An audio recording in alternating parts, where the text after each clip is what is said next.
العالمین والعاقبۃ للمتقین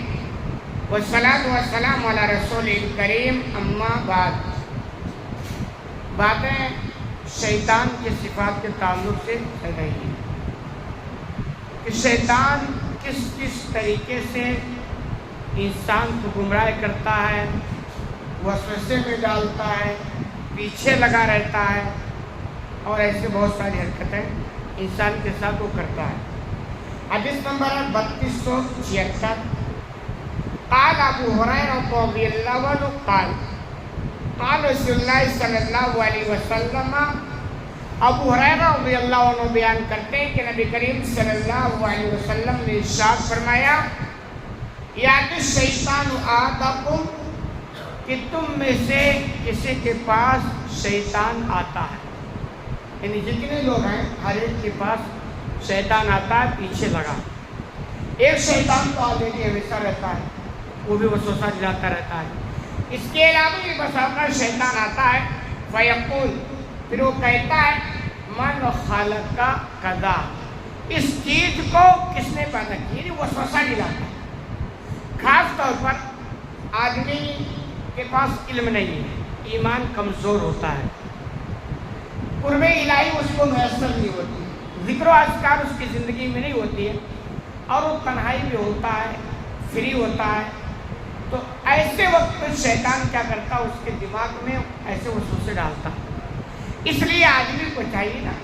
زیادہ تر بزی رہے، فری نہ بیٹھے، کچھ نہیں تو ذکر و اذکار میں لگ جائے، قرآن کی تلاوت میں لگ جائے،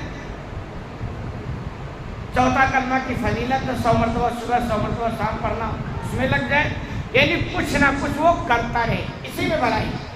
اگر وہ فری رہا اور خاص طور پر تنہائی میں فری ہو کے بیٹھ گیا اور ایمان کمزور ہے تو شیطان بندہ چھوڑنے والا نہیں، لگا رہے گا پیچھے، نتیجہ ہے کہ گمراہ کر دے گا۔ تو کہہ رہے تم میں سے کسی کے پاس شیطان آتا ہے تو کہتا ہے اس چیز کو کس نے پیدا کیا، من خالق کا کذا، پھر کہتا اس چیز کو کس نے پیدا کیا، حتی یقول من خلق ربک، یہاں تک یہ سوال کرتے کرتے یہاں تک پہنچتا ہے، یہ سوال کر دیتا کہ تمہارے رب کو کس نے پیدا کیا، نعوذ باللہ، اس طرح کے سوال کر بیٹھتا، اور آتے ہی اس طرح کے وہ سوچے شیطان ڈالتا ہے، آئے گا آپ کے پاس، کہے گا آپ کو کس نے پیدا کیا، آپ کے والد کو کس نے پیدا کیا، پھر ان کے والد کو کس نے پیدا کیا، جاتے جاتے چلو آدم علیہ السلام تک پہنچے، پھر اچھا آدم کو اللہ، پھر اللہ کو کس نے پیدا کیا، یعنی وہ یہ ذہن کے اندر ڈالنا چاہتا کہ جیسے تم مخلوق ہو تو ایسے اللہ کو بھی کسی نے پیدا کیا ہوگا تو اللہ بھی مخلوق ہوگے۔ یہ کون سی بڑی بات ہے کہ تم بھی مخلوق، وہ بھی مخلوق، اور تم اس کی بندگی کرو، یعنی یہ بندگی سے دور کرنا چاہیے۔ اور ایسے بے شمار سوالات، جب ایک آدمی نماز پڑھتا ہے تو یہاں بھی شیطان کہتا ہے کیا نماز پڑھنے سے تمہیں کیا فائدہ ہوتا ہے، تم تو نماز پڑھتے ہو، تمہارے رزق کے مسائل حل نہیں ہوتے، تمہاری بیماریاں نہیں ختم ہوتی ہیں، تمہاری پریشانیاں نہیں ختم ہوتی، وہ دیکھو پھلا بنتا ہے نا، نہ نماز پڑھتا، نہ جمعہ پڑھتا، نہ اس کو کوئی بیماری ہے، نہ کوئی ٹینشن ہے، نہ کچھ نہیں، ایسے آتے۔ ایسے وقت میں جب آپ کے پاس آئے نا